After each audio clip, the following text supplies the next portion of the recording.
নমস্কার বন্ধুরা, এডি গার্ডেনিং চ্যানেলে আপনাদের সবাইকে স্বাগত জানাচ্ছি। আমি দেবাশিস। দেখুন, আমার ছাদ বাগানে এখানে হয়ে আছে ড্রাগন। আমার এই গাছটা 3 বছরের গাছ, আর 3 বছর ধরে এই গাছে ফল ধরছে। তো বন্ধুরা, এটা হচ্ছে মুরাক্কন রেড ড্রাগন। এর ভিতরটা একদম লাল হয়, বাইরেরটা লাল হয়, আর খেতে অসাধারণ, একদম মিষ্টি, মানে চিনির মতন মিষ্টি। আমরা যে বাজার থেকে কিনে খাই তার থেকে এটা অনেক গুণে মিষ্টি। বাজার থেকে যেগুলো কেনা হয় সেগুলো তো সেরকম একটা মিষ্টি হয় না। দেখুন, এখানে একটা ফুল আছে। এইগুলো মার্চ মাসের পর থেকে এতে ফুল ফল ধরতে শুরু করে একদম দুর্গাপূজা পর্যন্ত, মানে যতক্ষণ শীত আসেনি ততক্ষণ কিন্তু এইসব গাছে ফল ধরে। আর এর মেন একটা জিনিস হলো কি, এইসব গাছে বেশি পরিচর্যা করতে হয় না, শুধু মাঝে মাঝে জল দিতে হবে। আর বছরে 1 থেকে 2 বার আপনি এর গোড়ায় পুরনো গোবর সার দিয়ে দিলে হয়ে যাবে। জল যদি 10-15 দিন না দেওয়া হয় তাহলেও গাছটা মরে না, কিন্তু জল যদি বেশি হয়ে যায় আর গোড়ায় যদি জল জমে থাকে তাহলে কিন্তু গাছটা নষ্ট হয়ে যাবার সম্ভাবনা থাকে।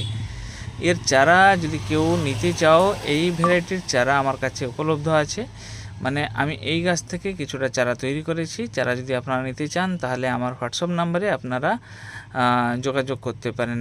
আমার হোয়াটসঅ্যাপ নাম্বারটা হচ্ছে 7381217904। তো বন্ধুরা, এটা এখন হারভেস্ট করব।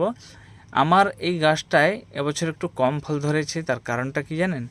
আমার ছাদে একটু গ্রিলের স্ট্রাকচার করা হচ্ছিল, কারণ হনুমানের উপদ্রব এতটা ছিল, কোনো ফল ফুল রাখা সম্ভব ছিল না। তাই একটা গ্রিলের স্ট্রাকচার করেছি। সেইটা স্ট্রাকচার করে যখন এটাকে আমি সরাতে গেছিলাম তখন এটা পড়ে এর গোড়াটা একদম ভেঙে গেছে, মানে গোড়ায় একটুখানি লেগে আছে। আবার সেটাকে আমি মাটিতে চাপা দিয়ে দিয়েছি, হয়তো সেখান থেকে শিকড় টিকড় বেরিয়েছে, না হলে কিন্তু এই গাছটা একদম মরার উপক্রম হয়ে গেছিলো। এর গোড়ায় একটুখানি আমি পুরনো গোবর সার আর মাটি দিয়ে চাপা দিয়ে দিয়েছি।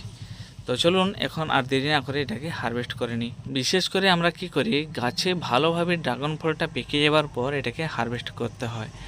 আমরা যখন এরকম লাল হয়ে যাওয়ার পরেও আমরা 4-5 দিন এটাকে হারভেস্ট না করে গাছে রেখে দিই। আবার এটাকে হারভেস্ট করার পর আমরা আবার 3-4 দিন ঘরে রেখে এটাকে যখন খাই তখন অসাধারণ মিষ্টি লাগে। ভিডিওটা যদি ভালো লেগে থাকে লাইক শেয়ার সাবস্ক্রাইব অবশ্যই করুন।